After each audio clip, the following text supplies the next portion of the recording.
I'm just going to fire off the thing. Yeah. Let's do it.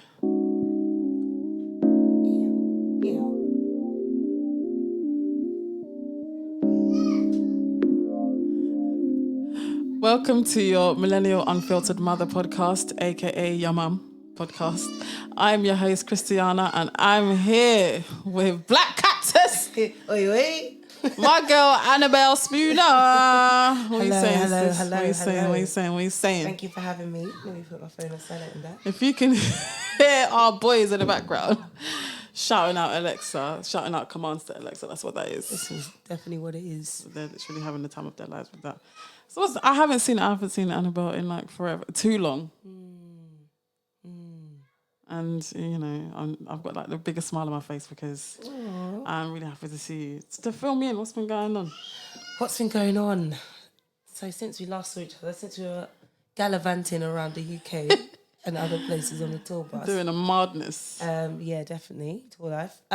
What I've been doing, I've just been reconnecting with myself, lots of self-care, rebranding myself, learning to produce, just recording music, making sure my boys are all right, making sure I still got my edges.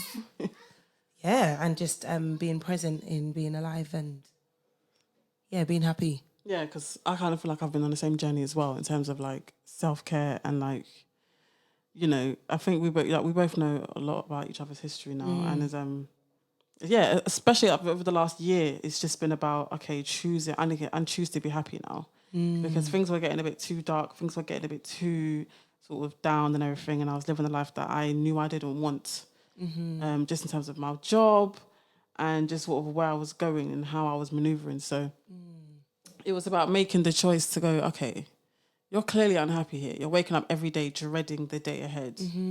You're waking up every day just thinking, what am I doing with my life? Like, what's it going to take for me to go, okay, this ain't it. And it took me a while just to figure it out and just to find myself, find out who I was. But then I was like, okay, I know I don't want to do this, so I want to stop doing this. I know that means I want to struggle for a bit, but okay, cool. But I'm going to have a bit more time to figure it out kind of thing. So, and that's what I've been doing recently, man. We've started up my blog, we've started my YouTube channel. I'm just being me. I'm just being me. You know, my blog is very much about the kind of life I'm living now, the kind of single parenting life I'm living now. The YouTube channel is just, you know, our daily lives and stuff like that. And now with the podcast, it's just talking about things that I kind of feel like I want to talk about with, you know, my mum friends and stuff like that. So these things are contributing to making me feel better just about myself. And I have felt guilty about not being happy, especially having, you know, Seth. You kind of think, well, when you're a mum, what are you sad about? What are you depressed about? You know, you've got these lovely kids and stuff like that, but it's like, it's not as easy as that. So have you struggled with feeling like, you know, you're sort of down and, you know, you kind of feel guilty because, you know, you've got boys that are... Depending on me. Yeah. It's so funny because it's such a double-edged sword because they are such a blessing. It's like they just appeared one day, but it's this thing of like, if I am the barometer and the benchmark for what they're going to exceed, I need to push it up. So in some, every parent knows there's no days off. Like if you're going to go out and you're going to be hanging next day, try to know that you're still going to have to be on job, as it were. But it's just been important for me. Like I feel like there are certain things. For example, my mum. I've exceeded my mum. And she's always said, you have to be better than me. So I want my children to really, like the baton, I want the track to be even longer and further. And there's a lot I need to push myself to, so that when I'm no longer here or when I'm older and they're on their own, they can be like, oh, my mum actually did this or my dad actually did this. So that means that I can do more because there'll be a lot more stimulus, there'll be a lot more opportunities, you know, as time goes on, as a natural progression. So, you know, that they're on my catalyst to actually, they're the little glimmer when everything is just stop and I don't want to do anything. It's like they still want breakfast in the morning. Yeah. You know, they wake up expectant of you. Yeah. You have to show up and you're always going to show up, but it's great if you can show up with an intention. Yeah. To go further. So they keep me going that way, and you know, it just shows you that you are built, you're a lot stronger than you realise. And children sometimes show you that. So I kind of feel like even to put it even bluntly, like I kind of feel like he saved me, because before him, I did feel purposeless. Like I'm out here just rolling through life, like just doing the most things that I do not care about and stuff like that. And there was no vision. There was nothing to look forward to. There was nothing, that I was thinking about ahead. Like, and it was like, when I found out I was pregnant by him, surprising, but it was like, okay, this is great. Immediately I was like, okay, a purpose. Do you know what I mean? And I kind of felt like even after he was here, it was like, okay, he's here now. And every day, I'm looking after him and everything, but there was still something just for me that just wasn't it just wasn't, I don't want to say enough, but it's the truth. Like it was just like, I want him to be inspired by me. I want him to, to look at me and be proud. And what am I doing that, and I really had to ask myself those kind of questions. And to be honest, I still do. And I'm making progress. I know I'm making progress. Yes, I know I'm taking steps to be better as a person and just have a positive mindset, because I'm telling you now, for the longest, I was not, I just wasn't feeling myself at the end of the day. So it made me sort of break down a lot of friendships. It made me sort of forget about relationships and think about men in a completely just emotionless way. So when I was meeting people, it was like, yeah, what are you saying? What are you saying? I was just approaching them like, this ain't no longevity. I'm not on it. I'm not emotionally available. Right, You've seen it in real life. I've fully seen it in action. What a wow. Do you know, when we were on tour, it was, and Seth was all of 2 months. I was moving mad. Anyone that I felt, okay, you're attractive, we got it. They got the biggest chaps in. And a lot of them looked kind of shocked, like, wow. And I was like, yeah, what are you saying? Oh, where's your... And then, my flirty. I've seen it. I've seen all. Masterclass. I just kind of feel like you just got... I felt like I just had to be like that. Like, because I did nothing with no emotion. I just sort of went in for the kill. And then whatever happened. But, now I kind of feel like that's actually had quite a negative impact, actually. Right. And like I said in my other podcast, now I don't even care about having a man. It's about what you can give me. Children. Lots of children. Right. So yeah, that's just the kind of flex I'm on at the end of the day. But right. onwards and upwards with us, man. Onwards and upwards. Like, even going back to tour. Yes. My pumping and dumping. Every time I was walking, that was amazing for me to see, though, because it's so I'm always like in awe of seeing mothers in the industry, because it's like you constantly like, where are they? Yeah. It's all, you've got this thing of like, oh, I shouldn't say, even like auditions and stuff, when I have gone up for a music thing and it's audition, it's like, at what point do I disclose that I have 2 whole human beings at home? Because I don't want them to feel like, oh, she can't do.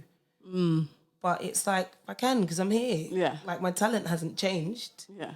Just what I tell myself I can and can't do has changed. So, yeah, I think I couldn't even, not that I wanted to, but I couldn't even keep secret that, I just had a baby, because I was constantly doing. It was great. I flipping loved it. I couldn't breastfeed. It was all pump and dump. Pump and dump, yeah.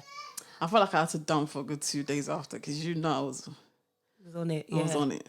Like, definitely. On the spirits as well. That's not even just the biz. The spirits.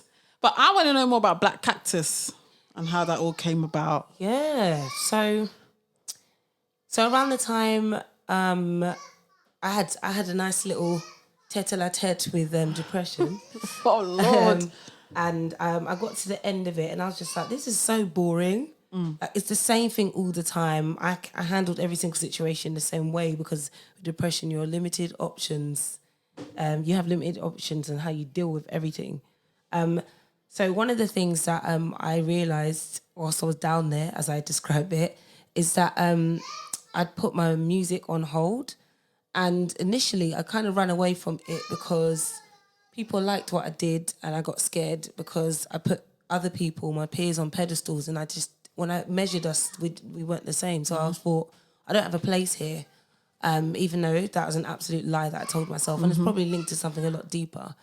But around the time, so when I did do music and I went back into it, I went as a backing vocalist, because one of my passions is harmonies, and I love working with other people. Yeah. I absolutely love being a team member. So that served its purpose through being in different bands and ensembles and things like that. And when I decided that I wanted to do music again, from working with artists, I realized that anonymity was important to me. And I didn't have a stage name, and I thought, when I thought of my name, I didn't think it represented me. Everyone, if they hear my name, might think that I'm some blonde young woman from Chichester, where I'm actually a Black African girl from Queen South. from South. So, so basically, let me not waffle. I was like, I'd seen anonymity was important from being around artists who kind of didn't want people bawling their name down the road. Mm-hmm. So I thought, let me package this properly and do everything that I haven't done with my approach. So my first thing was to get a name, a stage name, and then because I had been writing songs, and that was something that's always come naturally. But during depression, it was that was my medium. That was my way to cry. That was my way to throw things at walls, flip tables. That's what I was doing. So I remember there was a time I was crying in public a lot, just sat there, just sobbing. And it was it was so weird because I could see other women in public doing the same thing, and it felt like I was the only one that could see them. I see crying women. And then I remember this woman was crying, and everyone kind of saw her and just ignored her. And it just reminded me of how women, when they're being sexual, are so hyper visible, but the moment you're being emotional, you're hyper invisible, right, in plain sight. So that was that is never true word spoken. And then I saw a Somalian woman in Westfield in the morning sobbing. I don't know what happened, but she was just crying, and everyone literally looked at her and carried on walking. So I remember going to give her a tissue, and she reminded me, because of the way my mind works, of a cactus that stands in harsh weather conditions and remains moist on the inside. Because I don't know if you know, with a cactus, it can literally hydrate a camel for a few days, but it has these prickles and it can actually flower. It has these beautiful flowers that come from it. And women remind me of cactuses, especially women at the time. So the cactus became an emblem of strength for me to protect myself, to stay strong, but also remain that vulnerability of even crying in public, to never lose that, because that's part of my fabric now. So that day I actually wrote a song called Black Cactus, and I went into Tiger. If you don't know what Tiger is, it's like if IKEA and Superdrug had a baby, or Woolworths of my old school 80s born, 90s raised babies. So I went into a shop and I saw a Black Cactus bag and a Black Cactus pillow. And when I researched, there's no such thing as a Black Cactus, which further fed into the fact that they don't exist, but they're there. So I was talking to a friend of mine, and she was telling me that I'd reduced... sorry, that's my second born who just entered the venue. Entered the children. It's all right. Oh. So yeah, I was telling my friend about what I told her, and she was like, "You've reduced Black Cactus to a song when it's you." I was like, "What?" She was like, "Did you hear what I said?" So you've reduced Black Cactus to a song when that's who you are. And I was like, "Ooh, I like that." So Black Cactus is become my talisman. Made it official. Bought myself a tiny little chain. Oh, I like which that. Just reminds me, you know what? Be like a cactus. Be under the harsh weather of the world that is never going to change, but also remain in touch. Like my vulnerabilities, my strength. I can go back into myself, but I can still be strong and be present. So it reminds me to be strong, to be present, and also to remain, moist on the inside, because it's important. I love That's that. balance. And I've been in this kind of dance with balance, wanting this balance, but I just need to do. I just stopped doing. And when you stop doing, nothing happens. Yeah. It's fine, he'll eat it off the floor like that. That's how he likes it. So that's it. So with Black Cactus also, because when I was depressed, I went to go see an amazing friend of mine called Rebecca, and I can't remember what Rebecca means, but it's biblical, so that's great. She was like, "Who does the person that you want to be look like? What does she sound like? What does she walk like? What does she talk like?" And that was the first time someone had asked me, because I have a chance now to recreate myself as a person. So yeah, I had a chance in that depression state. There's a saying as well that I found which was so apt for where I was, which is a certain darkness is needed in order to see the stars. So once you've gone down and you're on your back and you look up, you can see everything, and it's like stepping out of a picture. Sometimes when you're in the picture, you can't see, but once you step out and you can see the frame and all the intricate details, you're like, oh, so this is this was the bit where I crashed and it became a shit bit, and now I can make everything a teachable moment. Like whenever I crash, I'm excited because I'm like, my breakdowns lead to my breakthroughs now. So like now, it's like I can be whoever I want because now it's like my life is empty, so I get to paint on my canvas however I want to. I like that. And I don't have to be constrained anymore because I have been through that. And that now, because, you know, it's like when the worst case scenario happens to you, you're just like, if you survive it, and God willing you do, so I mean, God wills everyone to, you know, that's debatable. But it's like, you know, you come through something, that, you know, if you've managed to come out the side of something, that's not a coincidence. So now you get to like, you know, you get to flex a bit. Like you've been through some stuff, you come out the other side and it's like, what are you going to do about it? Yeah, that's where I'm at now. That's exactly where I'm at now. It's like, you know, having life-changing surgery, you know, and dealing with all of that and it coming out of nowhere. It was like, okay, you've come through, like not even having, I was not speaking for a year. Yeah, that's when you told me that when I first met you on the job, I was like, that's incredible. That's mad. Like coming from being a singer, going on tour here, there, everywhere, using your voice, you know, all the time to not having a voice. What that can do to a person is deep. Yeah. So coming through that. Yeah. And then, you know, being on this journey to self-discovery. Like you said, this is the time where you make it count. Do you know what I mean? Do things that make it count. I was not doing that working in this place, working in there, you know, being around these types and doing this kind of rubbish. I wasn't doing, I spent so many years, you know, not seizing opportunity of like basically new life, like you just say, new me. And it was like, it took a long time for me to discover, and it took me going to the lowest of low to discover that, you know, that this is when I need to be, you know, kind of rebuilding myself back to, you know, just finding who I really am. I'm still on that journey. Still on that journey, do you know what I mean? And there's and it's, do you know what? I'm actually enjoying it now though. Yeah. I'm enjoying it now. Like when was I even reading blogs before I even started a blog? That's like so funny. Look at that. It's crazy. And it's one of the things I love. I'm writing. I didn't realize how much I love writing. Like, you know, I was a songwriter before. I was writing songs and stuff like that. But it's different to when you're sort of writing personal like blog posts. It's got this different kind of feel to it. And I didn't know that I liked creative writing. And I'm now thinking about writing books like for children and stuff like that. Because we're raising young black boys in South London. And I think about that every single day. And I want to make some kind of impact. I want to make some kind of difference. I want to be an influence on these young black boys because some of them I kind of feel are directionless. What am I doing now that I have my own young black boy? What am I doing to help further, you know, these kids' futures? Yeah, I mean, being a present, the thing is as well about being a parent and wanting to do a grandiose thing to help our community. Being present in your own life with your own child is exactly the same as standing on a podium and having what everyone would say is accomplished. Being present and being intentional with what you say to your children when you're in their presence and stuff, you know, and this is all kind of like very romantic, but it's like those are if you think back to the things you've seen your parents or your family, they've done these things that you're like, oh wow, that makes you go raw. Yeah. That's what they're seeing now. They're at that age where they're influential, and that starts at home. Yeah. You know, so it's like you just saying your intentions and I can see that you're doing them. Those are the things that their children, like, you know, like when I was touring a lot, my son's idea of going to work is that, oh, it's fun. And even though you get tired, you're being rewarded from doing something you like. Yeah. So my friend... Okay, son, go back in there and don't come out, please. Cute. No days off. This is the reality of how you... This is when I'm trying to record at home and then I'm coming and suddenly the thirst that my son has had, even though he's been up for 2 hours before.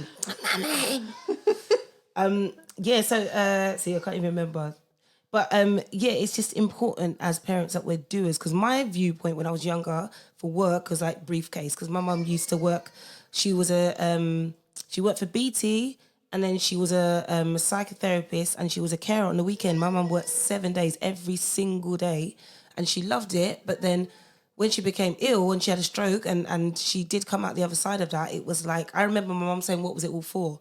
So like me doing what I'm doing now and being a mother, Yeah. I'm like, if I can bring the two worlds of, let me enjoy where I'm at when I'm not away, when I'm away from them, so I can make enough money to allow the experiences they have to be fun and impactful, then let me do that. Yeah. And that goes back into creating, the fact that you're figuring it out. And sometimes when you don't know, that's even more exciting, because it's like, oh, so there's space. I can just try all these things and see what sticks. Yeah. And if you do know, then run that. Trust me. Run it. And that's what I tell a lot of people as well. Like, because even before Seth was born, it was like, well, you can't do this anymore because, or you can't do that. You'll get those, I'm like, do you know, a part of me was like, I'm just going to rebel against everything you're saying just for the sake because, of it. Because don't tell me that I can't. Someone told me I couldn't drink tea. I was like, why can't I drink tea? Oh, because it's hot. You hurt the man. I was like, I'm not going to drink on top of his head. I was just giving the most, you know, people can make it, especially the older generation, they can make it sound like that's it. There's nothing else but this child. You ain't doing nothing. You ain't going nowhere. That's what the time they came from, because that used to, that's something personally that used to get all the way on my left breast. But it was like, at the end of the day, that's what they grew up with, innit? Yeah. Are their scope's going to be different? They can be like, well, you know, my mum's got a radio set up in her kitchen, so I can do what I need to. Yeah. Can you imagine what he's going to now do? Because you're sat here and you've gone, I'm going to get a podcast. You've invested. Yeah. So he's saying, oh, like, mum's invested. You didn't need to be on Wall Street or on Bond Street, not Bond, or wherever it is that all the corporate people bank. Yeah. And then, man, you just done it from where you are. And I think that's the amazing thing about our generation right now and being families. We're making it work wherever we are. We've got phones. Mm-hmm. Do you know what I mean? Like, you can have a whole empire now from your phone. Just from your phone, but it's like, you know, we're overstimulated, but it's people that are using the tools to do what they need to do. Because in some ways, it's like we're overwhelmed. But if you know what you're going to do, and that's something that not even technology can take away from you. There's something that's born in your own mind, in your own subconsciousness, and you can make it real. Here you are. Yeah. Now, you know, we don't know who's going to hear this. And it's going to travel. And that's because you've just gone, let me invest in myself. So, like, hats off to you and anyone else who's got something that they want to do. Just do it. Because, you know, it can be something that sits in your head for ages and just collects dust and it's just dusty. Yeah, trust me. Like, just do it. Because well, I don't even know what was in my head, but it was like, nah, something has to give. Like, come on. But, you know, now I'm happy, I'm moving. Do you know what I mean? There's things there's obstacles that want to try and come. Come then. Come. I'm better equipped mentally. Right. Trust me, I'm better equipped. Come then. What you got for me? Okay, because you never say that devil's a liar. Devil tells too much lies. I always like to say I don't want to give the devil commission, because he's out here just like, what was it? He doesn't know what's happening. So, yeah. Trust me, but do you know what? We are proper queens, man. We are really, really doing it at the end of the day. I'm getting used to definitely seeing my higher self, and it's something that, like, I realise that the older I get, I'm just like, no one's thinking about me. It's not that deep, because this whole thing of, like, I always used to shrink myself, and I was like quite a people pleaser in a way. I'd want people by force to say something good about me. Mm-hmm. But it's like, that's exhausting and it's unrealistic, and I would never advise my children to do that. Yeah. So it's just like, I am getting used to feeling myself if I feel good, dressing to suit that, if I sound good or whatever it is. Because it's like, you come on your own, you go on your own. So whilst you're here, you might as well big up yourself. So that's what I'm learning to definitely do. And the impact that I get from people that know me and that don't is always positive. So it's like, I see that something is changing. So that owning that whole queen thing, I was a bit like, it's a bit too much, like queen. But I'm just like, okay, cool, fine, I'll take that. Yeah, fine. Honestly, because that is what you are. You look like it, you sound like it, you are it. Thank you, girl. Likewise. And what she said. Isn't it? For honest blog posts about single and co-parenting, tips and advice on kids' style and recipes, head over to notestomamamablog.com.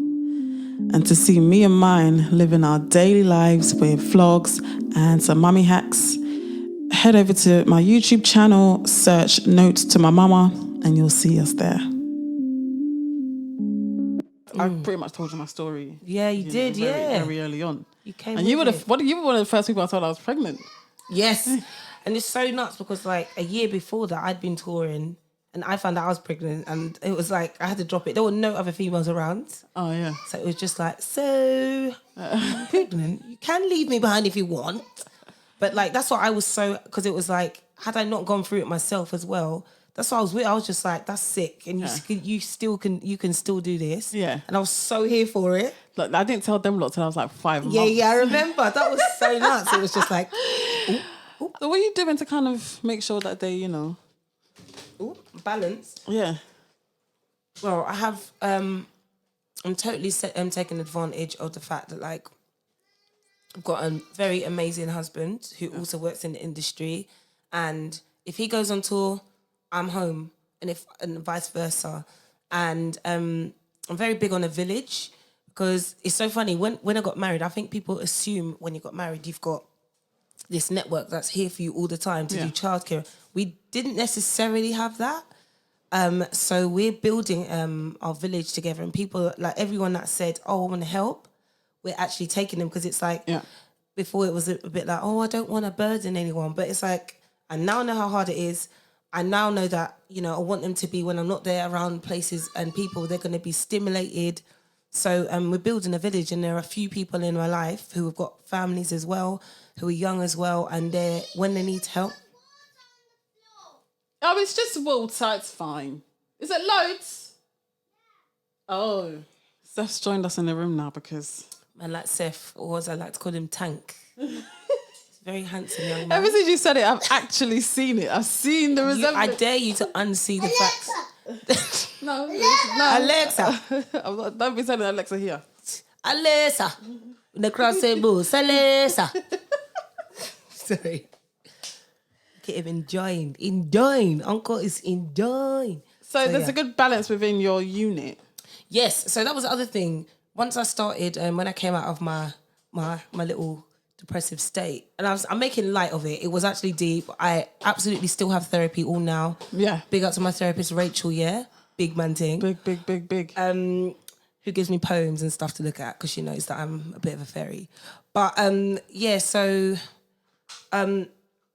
people started coming out of the woodwork because I started speaking about what I need, and it came to, and I believe in that cosmic principle that what you speak about, you bring about. Yeah. And then people just started coming out of the woodwork, and like my guy friends who were just like, I want the boys to know me. And like now it's so lovely, like my sons have got all these men around them who they want to put them to bed or they send my friends voice notes and stuff. It's like they've got like a circle there of people that actually care and are young enough to run around with them. And so I'm still building it, but it's like there's always someone. Yeah. So it's just like getting a database. And then more of my friends are starting to homeschool, and I'm not about that life. I want to be. There are networks out there now though. Because it's so lovely. Like, you can have the experience of them learning the ABCs and stuff, but if they can see a giraffe, or learn about agriculture or just life skills that are actually going to help them and things that they need to know. Like, I still have not used algebra all now.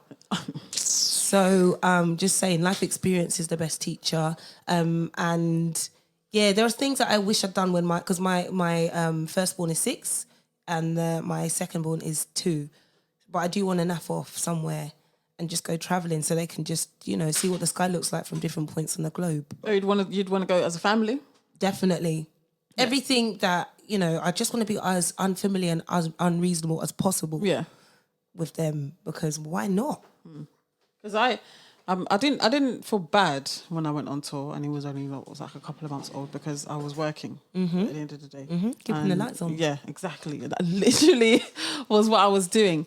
But, after a while, I started to miss him and things like that. So then I was just like, I don't know. I wouldn't mind going back on tour. Hello, plug. I wouldn't mind going back on tour, but it's got to be one of them longevity ones. It's got to be one of the ones that makes sense. So it's not all, I'm not all over the place, because I still want him to have some kind of balance. And even when I was away, I was very much, telling his dad, telling my sister, was like, look, this is the routine, this is the schedule. Not just because I'm not here doesn't mean things need to go all wayward. Yeah. So keeping that sort of balance. I mean, musicians out there that are listening to this would know, it can be a bit. Look at this guy.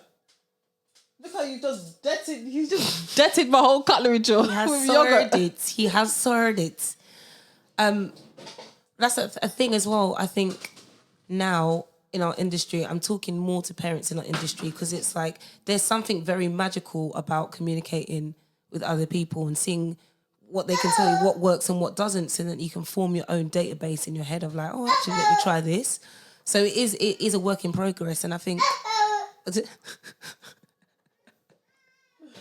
So yeah, it's about seeing what works because it's like I find that it is different for men because obviously, like, you know, people talk about the emotional attachment that mums have to children, and I have seen that to be true. But I've also seen men that are very, very maternal when they're away on tour, you know, missing their children and almost being brought to tears. So it's it is about trying to ask around and see what people are doing, see what works and what doesn't, and even creating a network in that. You know, having them. You know, there are a few ladies now in the industry who are mums, and you know. And I ask, you know, what do you do with little things like, oh, when you do miss them? And because it is in our industry, you do get paid to play a little bit. And the work comes where you really have to like dig in and make sure you're on your stuff, that you know, you stay ready so you don't have to get ready. But there are those little things. And just speaking to another parent, it's just like, oh, okay. It's not just having me, you there and Ben. All right. You having you there and Ben, because I was obviously new to the whole thing. So having you lot there thinking, all right, this is good, because if I'm struggling, I know I'll have you to talk to. I know I have Ben to talk to. Absolutely. Yeah, and so, you did so well. Thanks. You did so well. We're done. A bit too well. I mean, As in, what happens on Thor was steady, but it was good times, and I think I needed it. I needed, because I remember when Kojo first called me to ask if I was still singing. I hadn't sung a note in years, and I was like, yeah.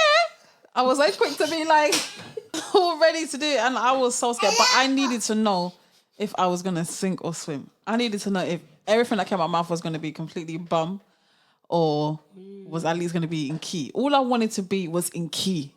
That is joke. It didn't matter that, you know, I wasn't sort of going, it just be in key and then let the rest follow. And I kind of feel like that's what I was, just in key.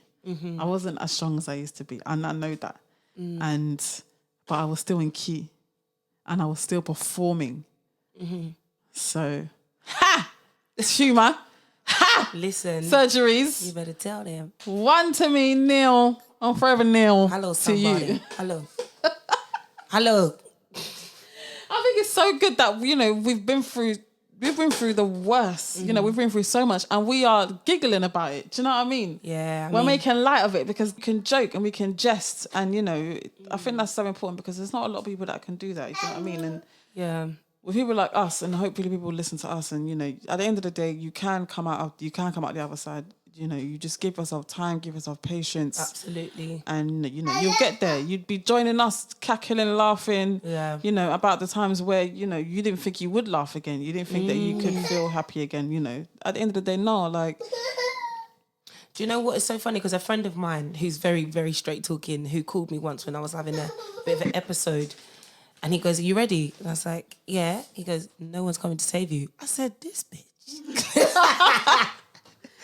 So you know that I'm actually bawling out my eyes, but you know what? It's true because it's like you do, and don't get me. Everything has its place by way of help, but initially, you getting up off that floor, you have to build up that muscle. Yeah. Because when you're at your height, this is where it comes. You know, there's a saying as well. I'm Ghanaian, so I grew up with parables, so you're gonna have to bear with me. But you know, summer bodies are made in the winter. If you believe that a summer body is only available in the summer. And some bodies look like anyone, by the way. But it's like you have to practice that thing of getting up. Like in the same way, can you imagine if as a child, when you was learning to walk, you were just like, actually, I'm just going to lie on the floor. Oh no, you'd have jelly legs. So there's a thing where you just have to see what, like, you have to envision what the thing is inside the best case scenario, and let that be your carrot and just walk towards it. Just keep going towards that. And it doesn't need to be this big grandiose step. It might just be like, today I got up and I showered because I intend to do something that's going to take me in the direction of this goal. Yeah. But you just got to, and then like asking for help. Yeah. Oh, yeah. You know, I had to do that dreaded thing, especially as a black woman in the UK, and go to my GP and be like, I'm not all right, you know. I did the same. I took the same exact step. Yeah. You know, and was like Terrifying. Yeah. Terrifying. Yeah. And the very first time I did that, you know, I wasn't happy because you're referred to this department and, you know, you have to call this number and you have to fill this big old 20-page book, and then you're in this waiting list to see this doctor who just doesn't seem like he has experience, or if he does, he's just not good. Like, and I kind of felt like this process is not, you know, but I had to do it again because again, I was not feeling fine. And this time it was, you know, another step was taken. So don't be discouraged if, you know, things don't go the way that you want it to. You know, do the same thing at the end of the day. And yeah, I mean, I got referred to CBT, which is basically the McDonald's of therapy in the UK at the moment. McDonald's. Because there's one everywhere. And I got put with someone who I felt like she was much younger than myself. I didn't feel like she had life experience. I was not about to go and spill my guts out about, you know, when I was 7, I fell off a table and I was raised by wolves. Right. She wouldn't be able to handle that. So it's like I had to go and put a very carefully worded letter in to say why I didn't feel like I was best suited. And then they dropped me like a bad habit. And then I went back again. And then there are wellness hubs now, because I feel like in the UK they're starting to see, especially in a city, London, that mental health and wellness is an epidemic and it also needs attention. Yeah, and then it was only the second time when I went in and I was quite tenacious, because I'm just like, I'm not going backwards here. I'm not, because when I'm jamming in my house on the floor and there's no one there, right.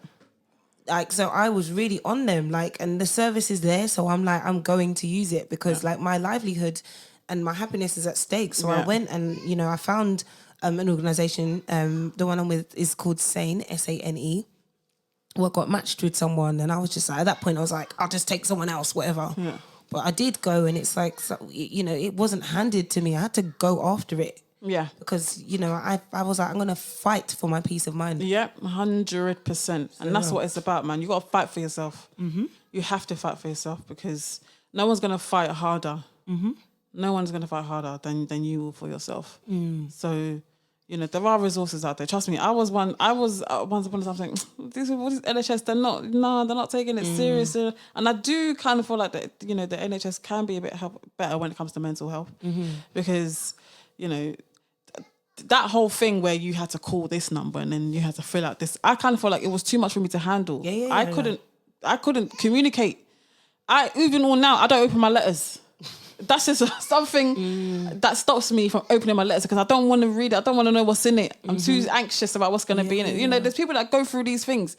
So stop sending them 6-page, 20-page forms that they can't handle. Like, you know, it's just too much. So I do kind of feel like things can be better. Things can be sort of works, but you know, there's certain people who can do that, and there's some people that can't. You have to listen to what this person's going through, and not just give them this generic sort of long thing to have to do. So that did put me off. But then I went back and I was taken through a different process where it's just a bit more, you know, to understand that, okay, it's just one of these ones that can't do this. So they go about things differently. So yeah, just keep going. Just fight for yourself. Yeah, communication's really important as well, and it's like, you know, I sometimes, if I get letters to, I ask them to give it to me in a bigger font. If you don't ask, sometimes you don't get it. But there are lots of things that you don't realise, because they, you know, for whatever reason, the powers that be don't tell you these things. But that's why within ourselves, it's so important to talk. Yeah, it is. So like, and I remember the first time saying I'm not okay to someone that I knew not well enough, thinking, they're going to think that like I'm being extra, or that,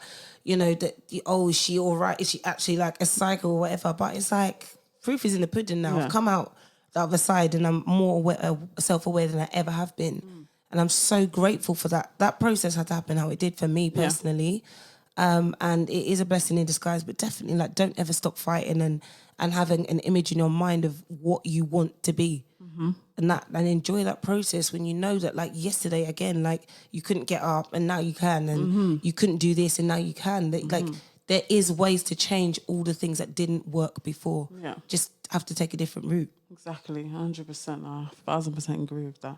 But listen, it's been such a pleasure. Our boys are literally losing the plot. So we have to go and fix the mayhem that they've caused.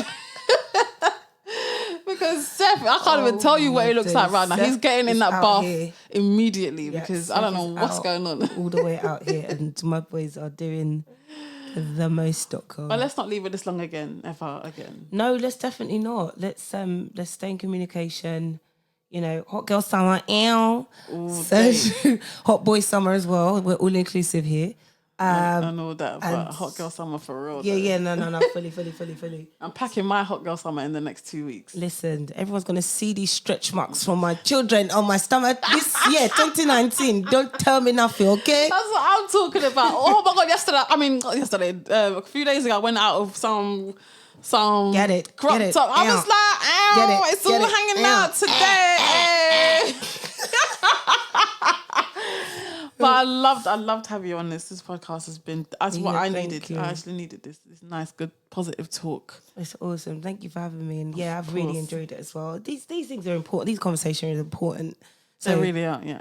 From us as well, we'd like to encourage you to just talk to those around you.